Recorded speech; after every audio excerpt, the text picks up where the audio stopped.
নমস্কার, আমি কৃষ্ণপাত্র। দেখুন, আপনি যদি পশ্চিমবঙ্গের কোনো রকম খবর বা পশ্চিমবঙ্গের যে বর্তমান আবহাওয়া, সেখানে আমাদের বেশ কয়েকটা বিষয় শিক্ষা নেওয়ার আছে। শুধু শিক্ষা নিলে ভুল হয়, যদি পুরনো সরকারের জমিয়ে রাখা কাজগুলো সরকার যদি একটু গতি দেওয়ার চেষ্টা করে, তাহলে মনে হয় সেক্ষেত্রে সরকারের প্রায় ১ বছর সময় খুব আরামসে কেটে যাবে এবং সেটা কিন্তু পশ্চিমবঙ্গের যে উন্নয়নের চাকা, সেটা কিন্তু অনেকটা আগে যাবে। আমি আপনাকে দুটো ঘটনা বলছি আজকে। দেখুন, একটা হচ্ছে যে পশ্চিমবঙ্গের যে অরেঞ্জ লাইন অর্থাৎ মেট্রোর যে লাইন, যেটা প্রায় ১.৫ থেকে ২ বছর পড়ে আছে শুধুমাত্র ৩৬৬ মিটারের বা ৩৬০ মিটারের থেকে একটু বেশি।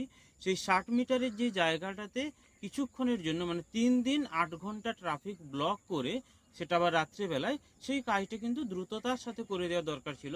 কিন্তু পশ্চিমবঙ্গ সরকার সেক্ষেত্রে আমাদের জনগণের টাকা খরচা করে সেই কাজটিকে ডিলে করার জন্য বা আটকে দেওয়ার জন্য তার রাজ্যের যিনি আইনজীবী আছেন তাকে পাঠানো হয়েছিল কলকাতা কোর্ট, তারপরে হাইকোর্ট, সুপ্রিম কোর্ট, এরকমভাবে একটা লম্বা ডিলে প্রক্রিয়া দেখানো হয়েছিল।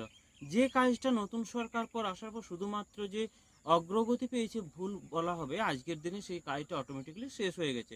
আগামী বছর ফেব্রুয়ারি নাগাদ সেখানে কিন্তু মেট্রো লাইন খুব শুরু হয়ে যাওয়ার সম্ভাবনা আছে।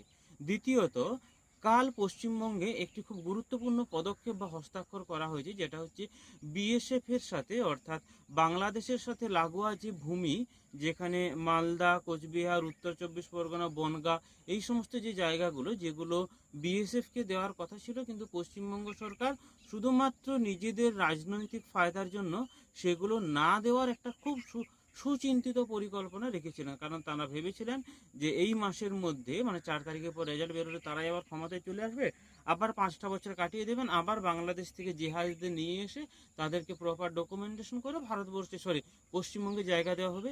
কিন্তু কালকের যে গুরুত্বপূর্ণ পদক্ষেপ, বিএসএফকে ২৭ কিলোমিটার জমি শুনুন, ৯ তারিখে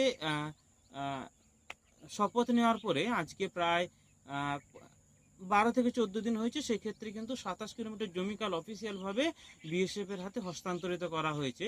এবারে দেখা যাক আগামী দিনের কাজগুলো কি পরিমাণে দ্রুততার সাথে আগায়। নমস্কার।